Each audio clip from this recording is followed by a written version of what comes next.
Boa noite. Dá início a este culto, louvor e adoração nesta noite. E gostaria de convidar os amados irmãos para abaixar sua cabeça, entrar em oração. E gostaria de convidar o irmão Pedro, logo após alguns instantes, fazendo a oração inicial.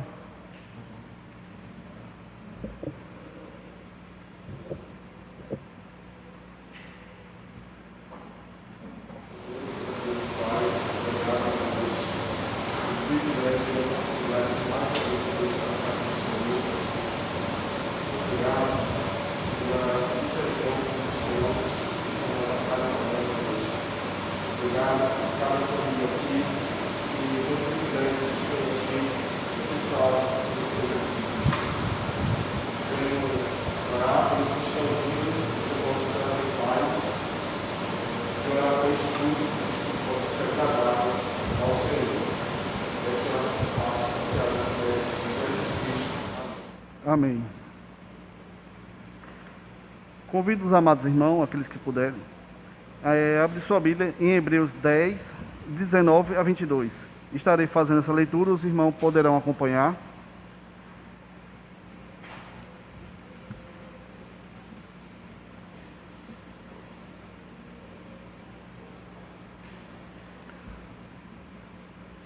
Assim diz a palavra do Senhor.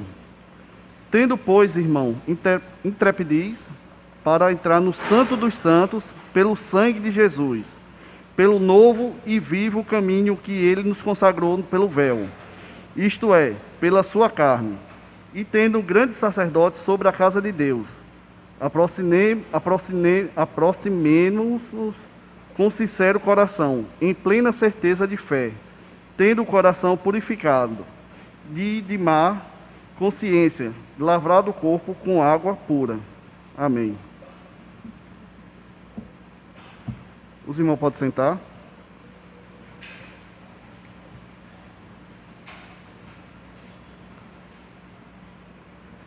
Convido novamente os irmãos a baixar sua fronte. Esse é um momento de confissão individual.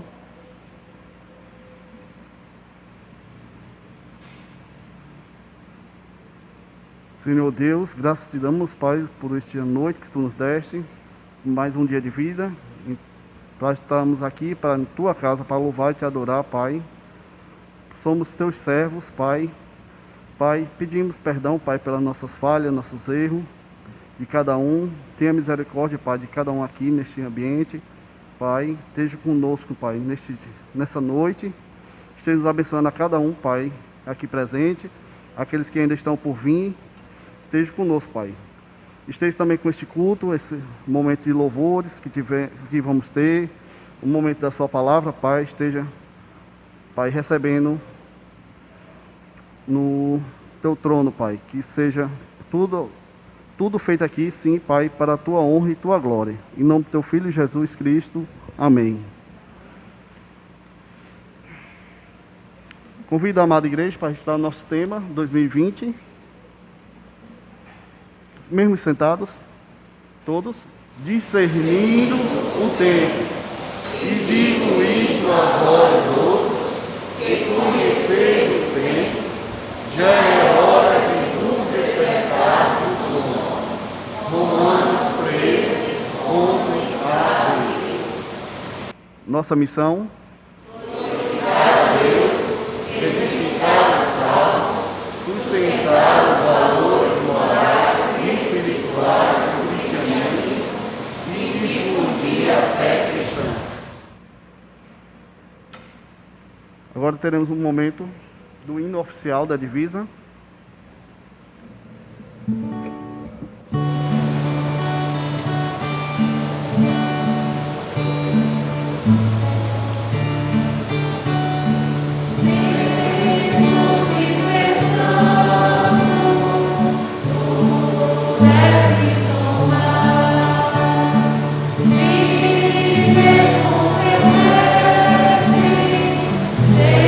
Seu e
Agora eu convido os amados irmãos para abrir novamente sua Bíblia no Salmo 124.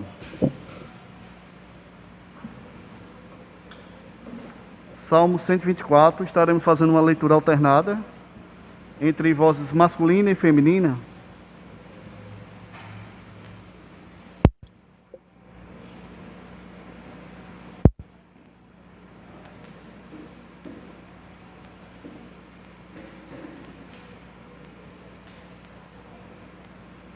Os homens iniciarão. Os homens, vamos. Não fosse o Senhor que esteve ao nosso lado, Israel que eu diga.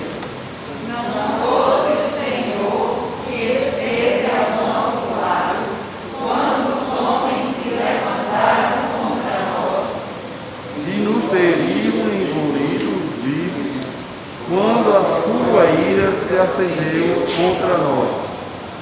As águas nos teriam submergido, e sobre a nossa alma teria passado a corrente. Águas impetuosas teriam passado sobre a nossa alma. Bendito o Senhor, que não nos deu por presa aos dentes deles. Salvou-se a nossa alma, como um pássaro no laço do passarinheiro. Quebrou-se o laço, e nós vimos livres. O nosso socorro está em nome do Senhor, Criador dos céus e da terra. Amém. A igreja. Vamos ficar em pé mesmo, para o momento do louvor.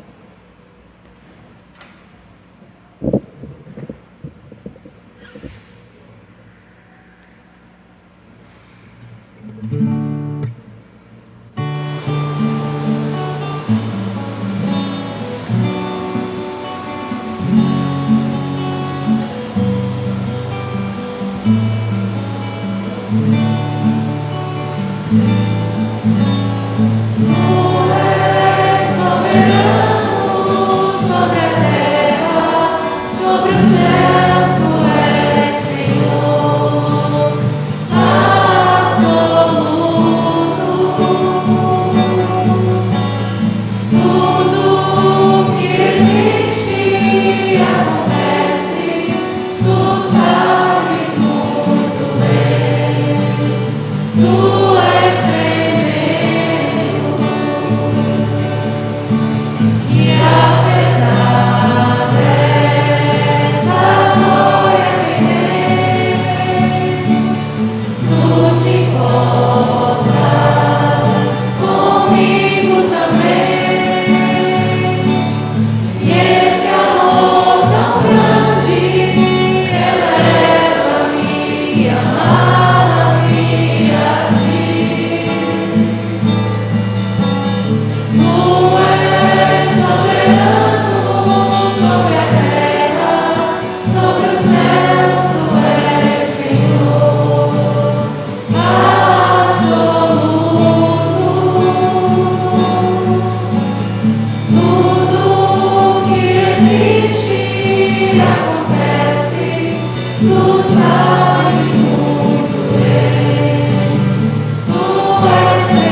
A igreja pode sentar. Gostaria de convidar o irmão Lorival, neste instante, esteja fazendo uma oração de intercessão.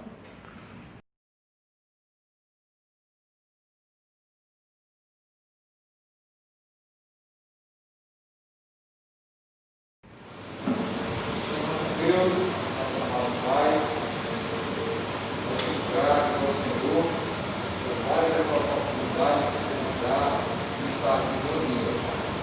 Obrigado a Deus por cada irmão que necessitamos. Obrigado a Deus por esse privilégio que temos de manter essa comunhão com o Senhor e com os irmãos na criação. Quero também, ó Pai, neste momento, colocar diante do Senhor cada um dos irmãos que se encontra aqui, cada uma dessas vidas, ó Pai. O Senhor sabe as dificuldades que nós enfrentamos. O Senhor sabe cada pecado, ó Pai, que precisa ser vencido, que precisa ser abandonado. E, Senhor, ó Deus, através do teu Santo Espírito, usando a tua santa palavra, Pai, possa, ó Deus, nos ajudar a vencer esses pecados, a vencer as dificuldades, ó Deus, que impedem que realmente tenhamos uma comunhão com o Senhor verdadeiro. Nos ajuda, Pai, para que possamos, dia a dia, dar testemunho, dia a dia, Pai, ser mais fiéis a Ti.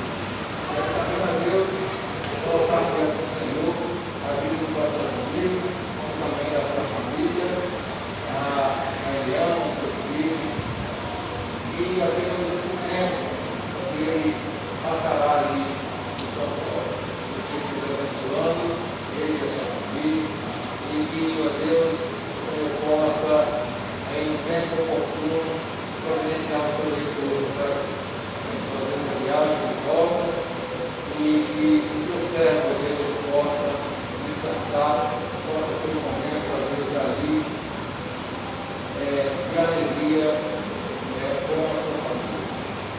Obrigado por este culto, desde já, ó Deus, que peço pela mensagem que ouvemos. Que o Senhor, ó Deus, possa usar o pregador desta noite para falar conosco, Deus, através da palavra, que nós possamos, ó Deus, estar preparados para essa palavra, Pai, e guardá-la.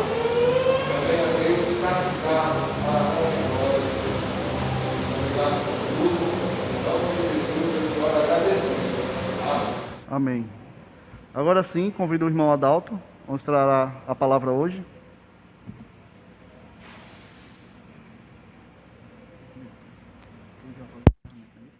Pode ser. Tá bom. Boa noite. Convido a todos se colocarem de pé e abrirem em Lucas capítulo 4.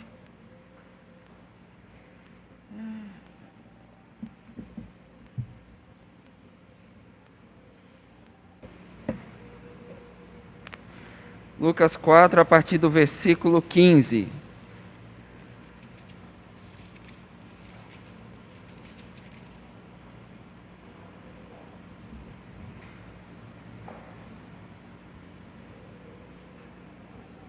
E leremos até o 22. Lucas 4, de 15 a 22. Assim nos diz a palavra do Senhor: e ensinava nas sinagogas, sendo glorificado por todos. Indo para Nazaré, onde fora criado, entrou num sábado na sinagoga, segundo o seu costume, e levantou-se para ler. Então lhe deram o livro do profeta Isaías, e, abrindo o livro, achou o lugar onde está escrito: o Espírito do Senhor está sobre mim, pelo que me ungiu para evangelizar os pobres, enviou-me para proclamar libertação aos cativos e restauração da vista aos cegos, para pôr em liberdade os oprimidos e apregoar o ano aceitável do Senhor. Tendo fechado o livro, devolveu ao assistente e sentou-se. E todos na sinagoga tinham os olhos fitos nele. Então passou Jesus a dizer-lhe: hoje se cumpriu a escritura que acabais de ouvir. Todos lhe davam testemunho e se maravilharam das palavras de graça que lhe saíam dos lábios e perguntavam: não é este o filho de José? Podei-vos assentar.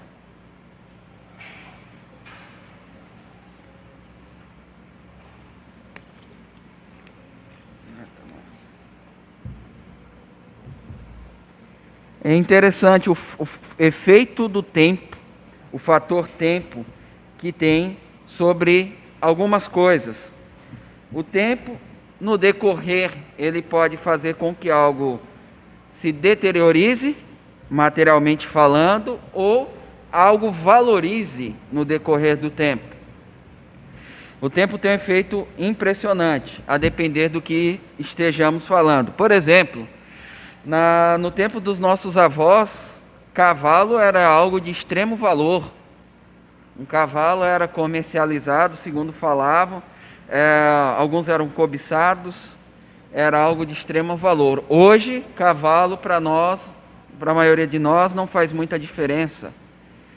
Mas se colocarmos, por exemplo, falar do ouro, desde lá atrás já era valoroso, um minério precioso, e hoje continua sendo. Para aqueles que acompanham o mercado financeiro, uma das recomendações é investir em ouro, porque ele tem vencido aí a barreira do tempo de se depreciar, de perder seu valor, e pelo contrário, ele tem ganhado valor aí, mantido no decorrer do tempo. Eu lembro que, eu acho que, salvo engano, março ou abril desse ano, teve um dia só, de uma semana para outra, foi algo assim, acima de 100%, uma valorização. Quem olha gráfico viu um pico subir muito alto de ouro. E as palavras também não estão imunes ao efeito do tempo. Algumas palavras perderam sentido, outras ganharam sentido, outras se desvirtuaram do seu sentido no decorrer do tempo. E uma palavra que hoje eu quero pensar é evangelho, sua história, um pouquinho dela, ela ao decorrer do tempo. Ontem celebramos o aniversário da Reforma Protestante. E o evangelho hoje já tem as variações do evangelho, já tem o evangélico, já tem aí uma definição para o termo evangelho. Se nós pegarmos o evangelho na sua íntegra, perguntarmos para algumas pessoas, seriam boas novas a tradução. A palavra começou no hebraico, bechá, depois berechá, e traduzindo aí para o grego, evangelion, onde nós temos no português o evangelho. Essa palavra lá atrás, ela tinha mais do que as boas novas. Ela foi traduzida com isso, mas você tinha um cenário todo caótico, todo triste, medonho, por assim pensar, quase sem esperança, e chegaria alguém com uma mensagem de alegria. Ou, por exemplo, não precisava ser uma mensagem propriamente falada, transmitida. Se olharmos em 1 Reis, capítulo 4, nós temos lá que o som das trombetas, anunciando a vitória, foi considerado um bechar, uma boa notícia. Uma batalha estava sendo vencida, tocavam-se a corneta, e aquele anúncio de vitória, de louvor, animava o povo, alegrava, porque era uma boa notícia. Imagine nós estarmos aqui e sabermos que temos irmãos batalhando, vidas em jogo, em outro lugar. E o som da trombeta era o bechar, eram as boas novas de que uma vitória estaria para vir. E o Evangelho, como nós conhecemos hoje, essa mensagem que se resume, se você perguntar às pessoas hoje o que é Evangelho, essa mensagem se resume basicamente em duas coisas: Deus te ama e Cristo morreu por você. Basicamente. Se pesquisarmos hoje, essas serão as respostas. O Evangelho se resume a isso. Mas diferente do que tinha lá naquela época, diferente do que o tempo poderia mudar, tinha um contexto escuro, um contexto sombrio, um contexto assustador, para que alguém pudesse trazer ânimo, alegria, com a boa nova, sendo traduzido depois pela palavra Evangelho. Se observarmos numa brevíssima linha do tempo, uma promessa maravilhosa, a maior de todas, aconteceu no dia mais trágico da vida.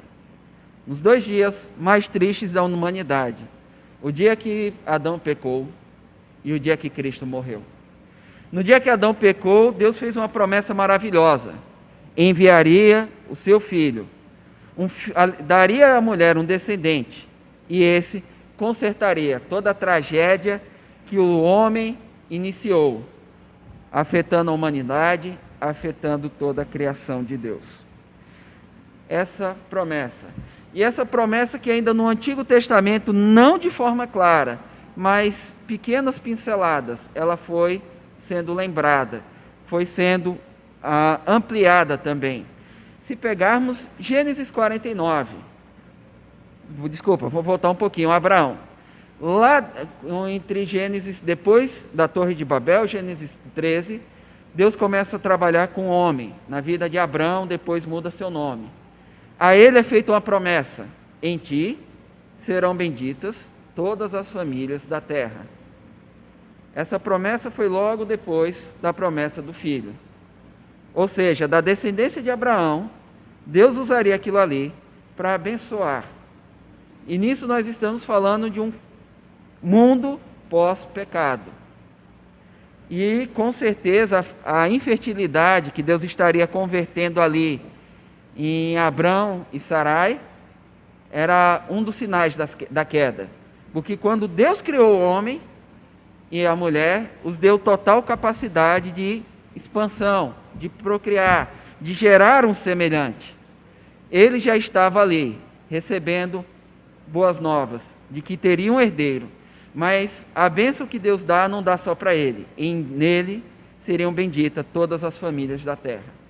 Estendendo mais um pouquinho, nós chegamos ao seu bisneto, Judá. Quando começamos em Gênesis 49, ouvir as bênçãos, quando é associada a um animal, José começa a abençoar e associa a um animal. Quando chega a Judá, ele fala como um leãozinho, como alguém que viria das caçadas. Mas diz: todas as nações te obedecerão. Daí nós temos o termo leão da tribo de Judá. Ele é reforçado em Apocalipse capítulo 5. Para fechar aqui o contexto, nós temos em Davi a reafirmação de um herdeiro. Mas cada um desses contextos tinha algo escuro por trás. Quando Deus afirma um herdeiro para todo sempre, foi quando Davi é confrontado. Seu desejo de erguer uma casa para Deus, um lugar de adoração, Deus disse: você é um homem de sangue. Não é você que vai fazer isso. Mas eu vou fazer através da sua família e vou dar um herdeiro. Aquela boa notícia. Imagine primeiro uma possível, embora Davi com o coração alinhado com Deus, uma possível frustração. Você quer fazer algo grande. Você está incomodado. Eu moro num palácio, o tabernáculo em tendas.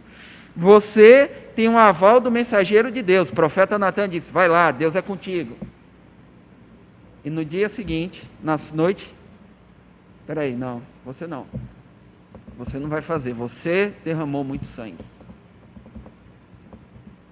Um desconforto. Uma possível frustração. Mas uma promessa belíssima. Uma boa notícia. Através dele teria um trono, um herdeiro que se reinaria para todo o sempre. E olhando por tudo isso daqui em volta, nós chegamos a Lucas. Lucas registra, nós temos aí nas nossas Bíblias anotações, Mateus 13, 5 e 4, Marcos 6, falando do episódio. Porém, todos os detalhes, o texto, nós só temos em Lucas. O povo de Israel esperava esse prometido, que vez após vez era lembrado e acrescentado. Mas quando nós temos Israel desobedecendo a Deus de tamanha forma, parte por cativeiro da Babilônia, parece que Deus tinha se esquecido da sua promessa. Parece que estava tudo acabado. 400 anos de silêncio se passou. Se pegarmos Lucas 1 e 17, o cântico, a alegria do anúncio de Jesus Cristo, aquele que viria libertar. Israel esperava um rei dessa terra, um rei que sentasse num trono terreno e reinasse e travasse batalhas. Mas era um esperado, não da forma como Deus havia anunciado. E nós temos aqui em Lucas, capítulo 15, após o início da genealogia, tentação, tanto das promessas de João, preparando o caminho, a vinda do Messias da linhagem de Adão, passando por Davi, nós temos a chegada do nosso Senhor. Lucas 4 fala dele, após ser tentado, voltando para a sua terra, a Galileia.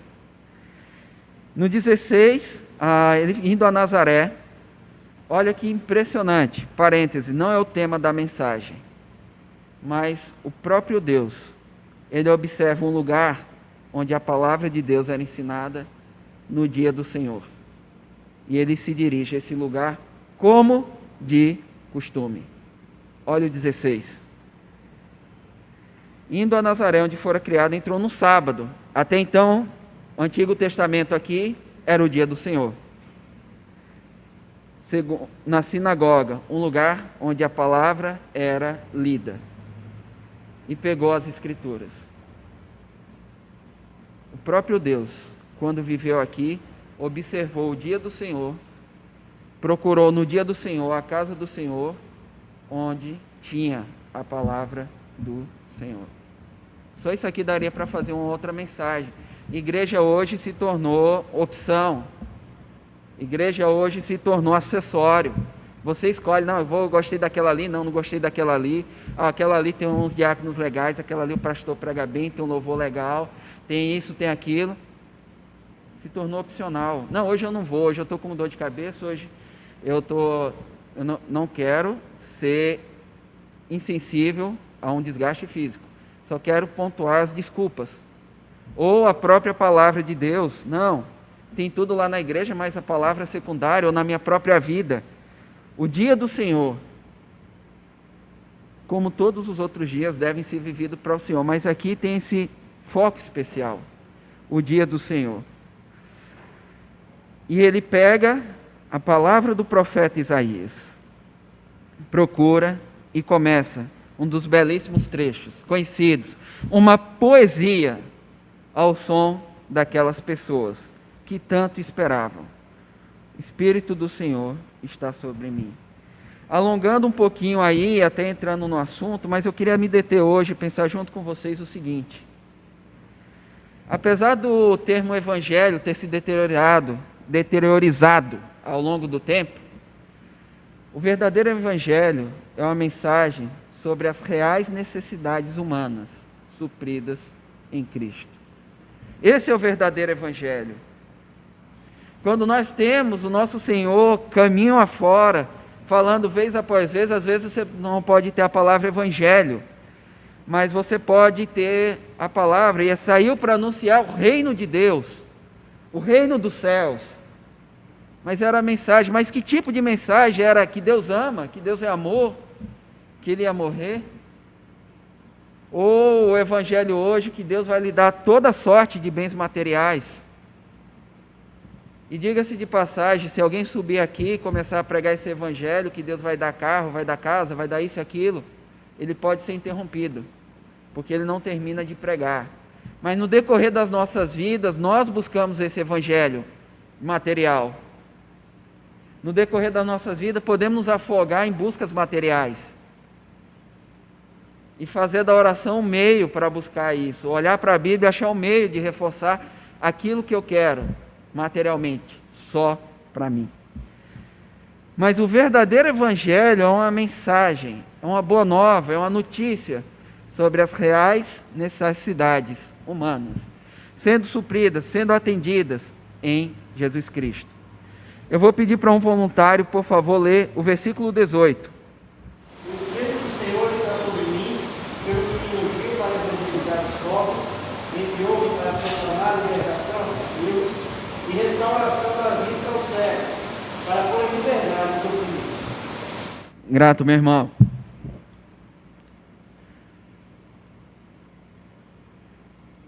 A necessidade de ser liberto. É uma necessidade o homem ser liberto.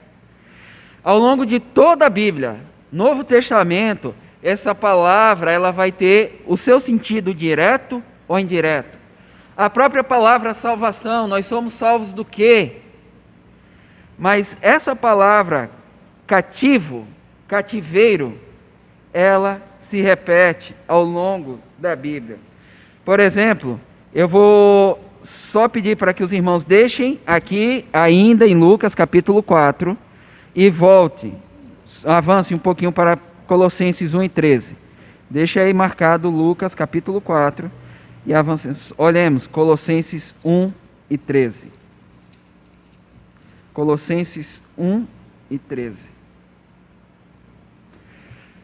Paulo, se alegrando com aqueles irmãos, se regozijando, e agora para falar da beleza, da glória, do esplendor de Jesus Cristo, ele começa lembrando: Ele nos libertou do império das trevas. Ele nos libertou do império das trevas. E algo em contraste, algo antagônico, e nos transportou para o reino do Filho do seu amor. Império aqui no grego a palavra basileia, que dá uma ideia traduzida aí como domínio. Alguém que tem um poder, que está ali, mas nada se compara ao tirar desse domínio e levar para o reino, algo infinitamente, incomparavelmente maior, para o reino do Filho do seu amor. Alguém que é salvo em Jesus Cristo, ele deve se lembrar daquilo, de onde ele estava, de onde ele veio, de quem ele era, e veio para o reino do Filho do seu amor. Hoje, talvez, nós não tenhamos muito bem essa ideia de reino, como era naquela época, mas alguns reinos eram desejados. E se nós fizermos um paralelo hoje, com as certas diferenças, salvo as devidas proporções, algumas cidades, alguns lugares, algumas pátrias são mais desejadas do que outras, pela estrutura, pela qualidade de vida oferecida. Se você perguntar hoje, alguém quer morar no Rio de Janeiro, numa favela? Não, quem está lá quer sair. Alguém quer se dirigir e morar em um lugar onde a estrutura, a qualidade de vida é melhor. Então tinham reinos que eram desejados. Mas tem algo que aqui não está. Você cativo, preso a um reino, você não tinha essa liberdade de escolha. A prova viva, a ilustração disso era o povo de Deus, Israel, no Egito. Era uma nação forte, crescendo ao ponto de se preocupar. Faraó olhar assim, epa, amanhã eu posso ter problemas. Eram pessoas com estrutura física, porque estavam suportando trabalho pesado. Imaginei, crescendo em quantidade, com estrutura física, para suportar trabalhos pesados, e crescendo, e crescendo. Mas não tinham a capacidade de se libertarem de Faraó, do Egito. E essa libertação marcou tanto, que ela é lembrada vez após vez, salmo após salmo, o Israel, antes cativo no Egito, e a mão poderosa de Deus libertando. Cativo. Cativeiro é uma linguagem que ilustra a representação de onde nós estávamos. Cativos. Cativos. E se nós ouvirmos alguns testemunhos, não banalizando, não que não sejam verídicos, mas as pessoas, eu roubava, aliás, eu bebia, eu fazia isso, eu fazia aquilo. Eu não quero ignorar, são experiências reais. Tem pessoas, eu fumei 20 anos, parei, fumei 30, parei, bebia 10, parei, bebia 20, parei. São experiências reais, eu não vou ignorar. Mas o pecado, isso é uma pequena ponta de algo muito maior do que estava no coração. Uma rejeição a Deus. Isso é um reflexo, isso é um fruto de uma condição espiritual, cativo. Se lembrarmos de Efésios capítulo 2, Paulo lembra, nós estávamos fazendo a vontade da carne e dos pensamentos, éramos nós, eram os nossos desejos, mas debaixo do império de Satanás, seguindo o curso desse mundo. Esse era o nosso retrato. Um evangelho que esquece de onde nós estávamos, da condição que estávamos presos. Não é um evangelho. O evangelho que ignora essa condição humana não é evangelho. É qualquer outra coisa. Cativo é uma palavra que vai estar ao redor de todo o cristianismo. Cativeiro. Cativeiro. Nós conhecemos de cor João 8:38, conhecereis a verdade vos libertará. Mas essa verdade impactou tanto ali aquelas pessoas porque elas se consideravam libertas. Era o povo de Israel. Mas Jesus disse, olha, não se engane, escravos. Escravos da vontade. Escravos seguindo o curso deste mundo. Eu conheço homens que falam de superar vícios, conheço pessoas que superaram dificuldades, conheço pessoas que fizeram proezas. Ironmans, Ironwomans, entre outros aí, são pessoas de alta resistência, capacidade física, enfim. Mas eu não conheço ninguém que possa dizer, eu venci o meu egoísmo. Eu não conheço ninguém, a parte de Jesus Cristo, que pode dizer, eu venci o meu orgulho. Eu não conheço ninguém, a parte de Jesus Cristo, que pode dizer, eu venci a minha incredulidade. Estávamos presos a isso. Esse foi o Evangelho. Ele enviou-me para proclamar libertação aos cativos. Cativos. A nossa condição não era um mero... às vezes a gente usa, até se tornou popular. Não, morreu, mas passa bem. Aquela tipo Falcão, é melhor morrer cheiroso é melhor escapar fedendo do que morrer cheiroso.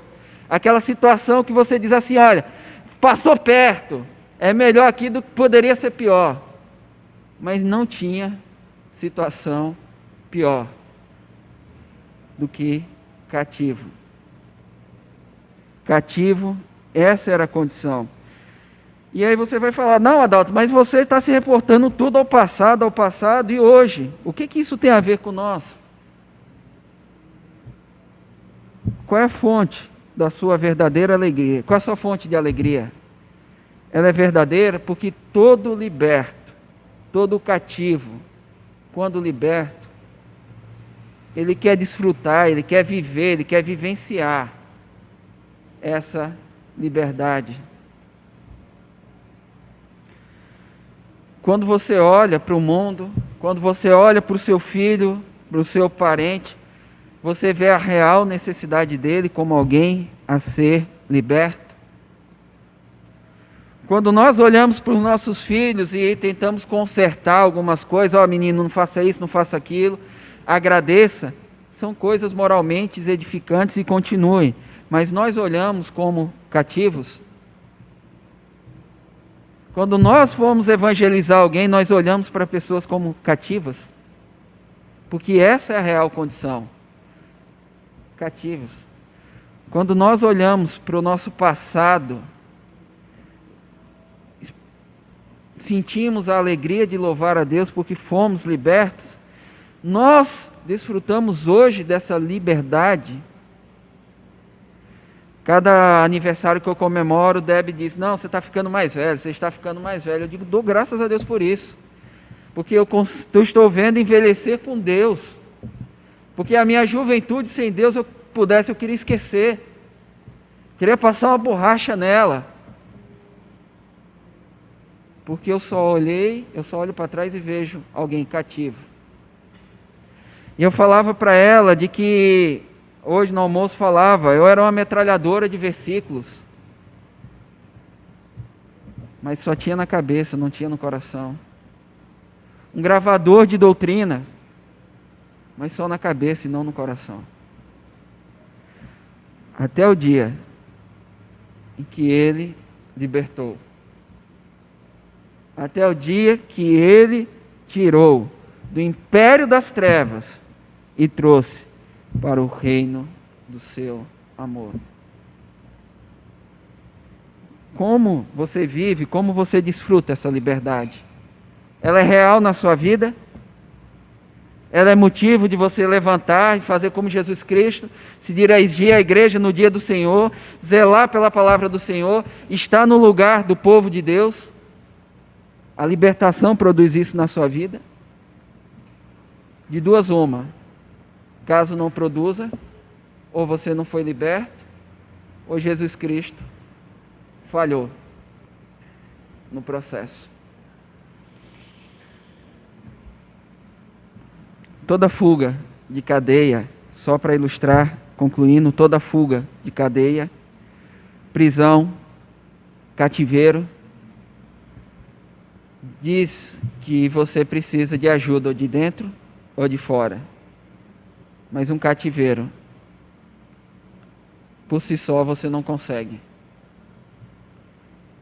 Ou alguém te ajuda de dentro ou de fora, ou senão você não consegue. Continuando, eu vou pedir para novamente alguém ler o versículo 18.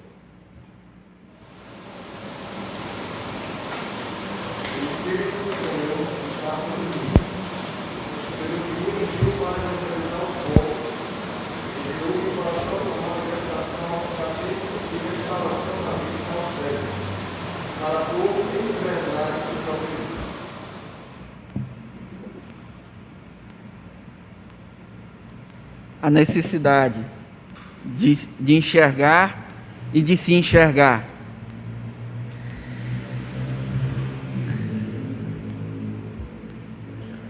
Nós temos aqui algo que nós podemos ver Jesus Cristo curando pessoas cegas.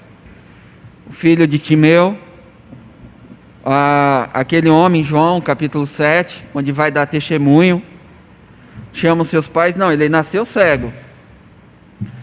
cegueira é algo que Jesus Cristo, principalmente no Evangelho de João, está curando.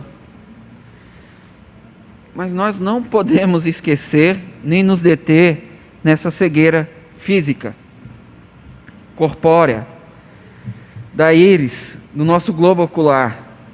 Nós temos que lembrar da cegueira espiritual. Aqui onde aconteceu a frustração, o choque de realidade. O reino de Jesus Cristo era um reino espiritual. O reino de Jesus Cristo era um reino espiritual. Sobre a verdadeira necessidade do homem de enxergar, de poder ver. E as pessoas esperavam, o povo de Israel esperava um rei material, terreno, de batalhas, mas esquecendo da sua necessidade em enxergar. E aqui eu quero, devido ao tempo, eu quero me deter num tópico só. Enxergar o quê? Um dos nossos maiores problemas de enxergar é a verdade. Romanos 1:18 diz que a ira de Deus se revela do céu contra toda impiedade e injustiça dos homens que detêm a verdade, que trocam. Tem a versão que vai dizer troca, substitui a verdade pela mentira. E desde Gênesis 3, nós temos um problema com a verdade. Ela não é a nossa companheira, ela não é a nossa amiga, ela não nos agrada. A verdade, nós não podemos enxergar, por mais que nós paremos e olhemos, ela nos incomoda, a verdade. E que verdade é essa? Tudo aquilo que Deus diz nas Escrituras. Tudo aquilo que Deus diz nas Escrituras, essa verdade. Porque antes da nossa conversão, antes de Deus fazer uma obra nas nossas vidas, Deus era uma opção. Ah, não, existe um Deus que é amor, que abençoa, que vai. Não, é legal, eu quero ser abençoado por esse Deus. Eu quero esse Deus. Uma opção, é legal. Mas quando nós temos os olhos abertos, isso não é opção. É porque a parte dele não existe mais nada. Você não tem A ou B. A parte dele não existe mais nada. Senhor, para onde nós iremos? Essa é a verdade que todo crente deve se perguntar. À medida que você foi liberto, à medida que como crente você vai avançando na fé e vai enxergando o Evangelho, não é para você evangelizar os outros. O Evangelho é a mensagem de Deus para nós, para o povo de Deus, que se refere à necessidade de todo homem. Mas é essa verdade, enxergar quem Deus é, quem nós somos, o que Ele diz. Enxergar.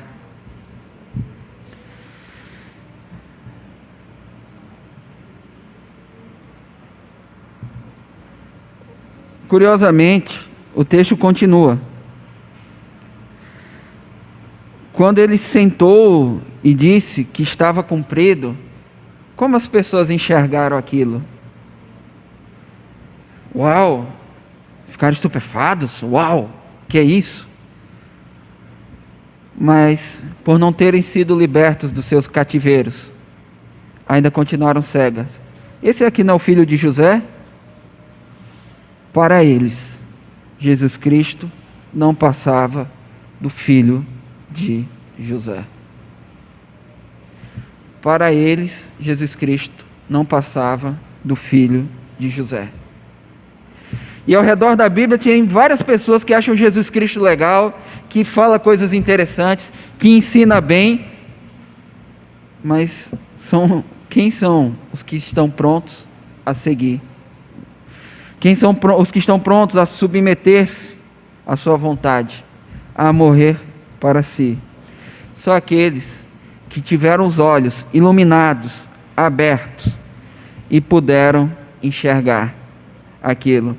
Jairo contou a experiência de bicicleta, para ilustrar, onde à noite no escuro, pedalando em algum lugar, viu uma luzinha lá e continuou pedalando lá para uma trilha na roça. Continuou, quando ele menos espera, ele quase bate. Era um homem com um cigarro e aquela luzinha só era a tochinha ali do cigarro que estava no escuro. Quando se anda em trevas, na escuridão, qualquer buraco se torna uma cratera, qualquer caminho não faz sentido. Você fala, e o que isso tem a ver com nós hoje?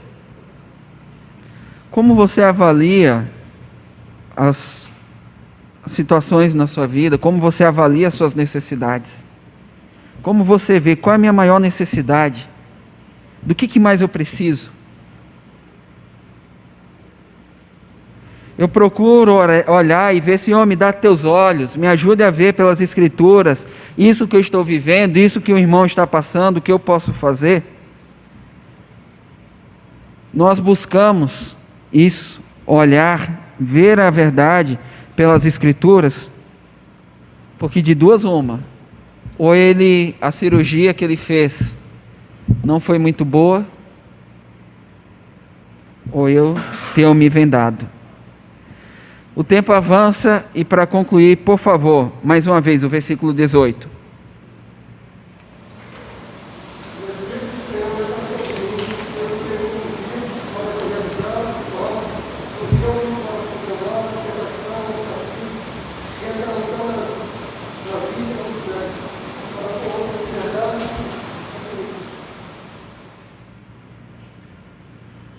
A necessidade de ser restaurado. A palavra aqui, oprimidos, no grego, é como fosse a palavra coração, mas antes da palavra coração é como algo despedaçado, meio que cacos. E aqui nós temos oprimidos. Para um povo que estava em cativeiro, Isaías pregando isso, era o céu, era o fim dos seus problemas. Mas Israel já tinha saído do cativeiro, já tinham se passado 70 anos. Ser restaurado, ok, cativeiro, cego, agora oprimido. Eles não estavam mais em cativeiro, não estavam mais sendo oprimidos. Que coração quebrantado é esse? Esse aqui, novamente, reporta algo espiritual, que sente-se, que se materializa fisicamente. O que eu estou dizendo? Se pegarmos o evento lembram das mulheres que chegam aos pés de Jesus, uma no início do seu ministério, outra ao final do seu ministério, ali, que quebram vaso e derramam ali, aos seus pés, e choram, estão ali chorando, quebrantadas, a necessidade de serem perdoadas. A necessidade de ser perdoado. E como fruto desse perdão, ser restaurado. Ter paz com Deus. Romanos 5:1. Tendo paz com Deus, por meio de Jesus Cristo. Paz, essa restauração, aquilo que lá atrás nós tínhamos, se rompeu.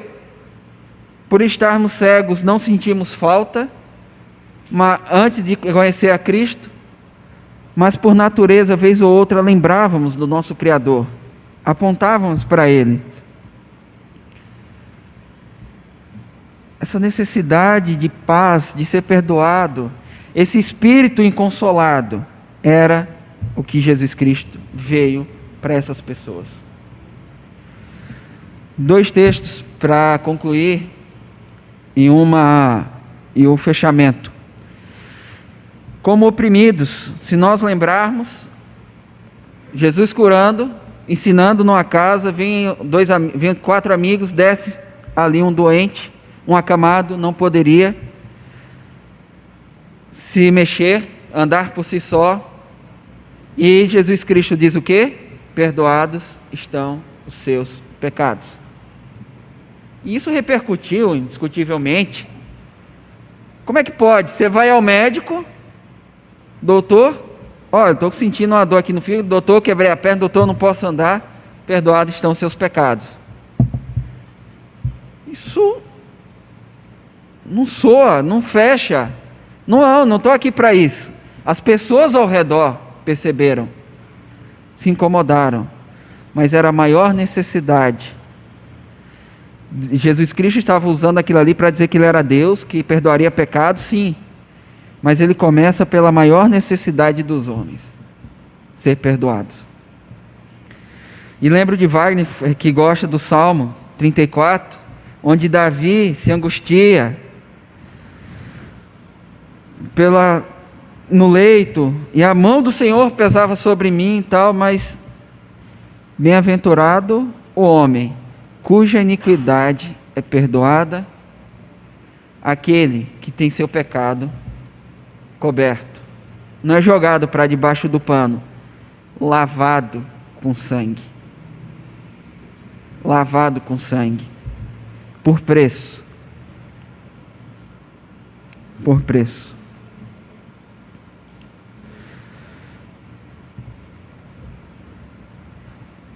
Se alguém chegasse e te perguntasse como é ser perdoado por Deus,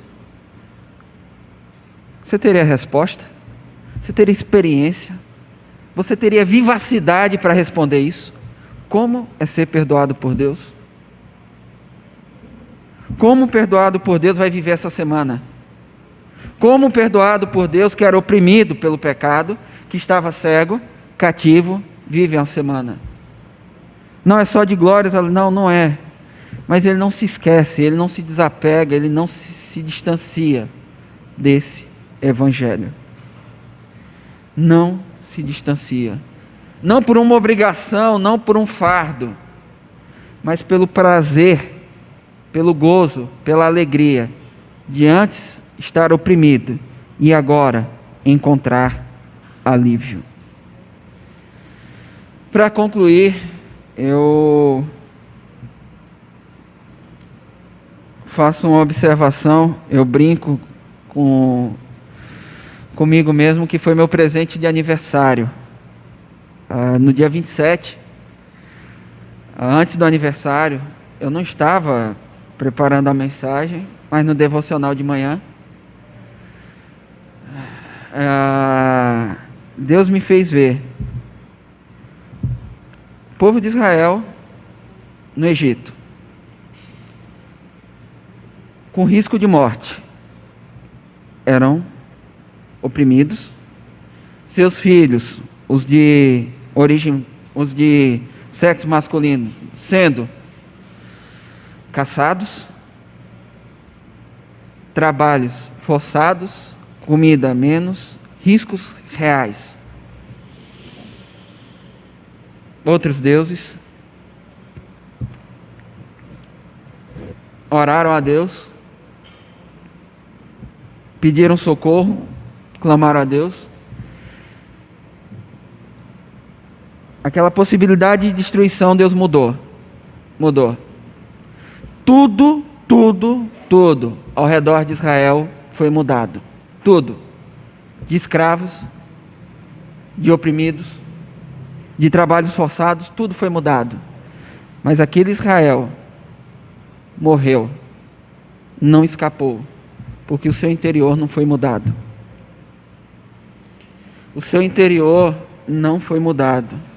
E o Evangelho é a mensagem, é o reino de Deus, é Jesus Cristo reinando para mudar o que precisa ser mudado, o seu interior. Israel orou, buscou a Deus para mudar o seu redor. E Deus mudou, mas eles pereceram mesmo assim. Porque não houve mudança naquilo que precisava, o seu interior. E eu disse: Deus, obrigado. Obrigado pelo presente. Tanta coisa que eu tento mudar por fora, mas o que precisa ser mudado é aqui. Obrigado. Um aniversário sendo lembrado do que precisa ser mudado. E o Evangelho, a mensagem, o sacrifício, é para mudar o que precisa ser mudado. A cegueira, o cativeiro e a opressão. Vamos orar.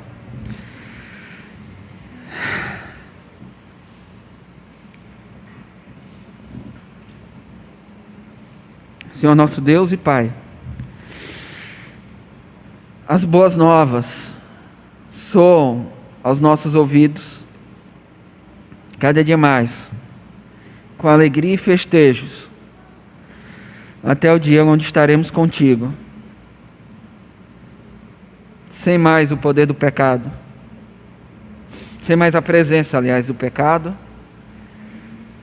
podendo enxergar e desfrutar de tudo aquilo que foi cumprido e realizado em Jesus Cristo.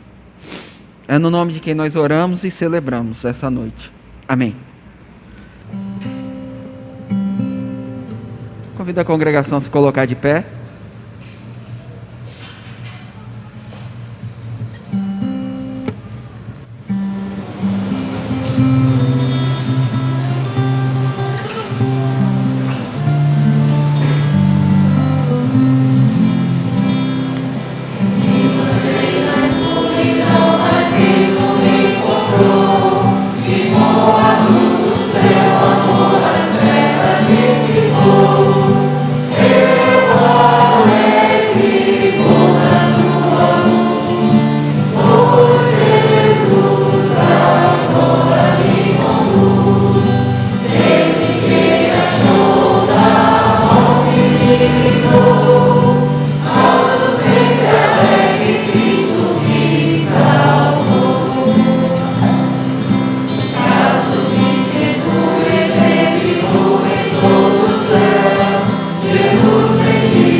Abramos as nossas Bíblias em 2ª Carta aos Coríntios, capítulo 13, versículo 13. Leiamos a uma só voz. A graça do Senhor Jesus Cristo, e o amor de Deus, e a comunhão do Espírito Santo, sejam com todos vós.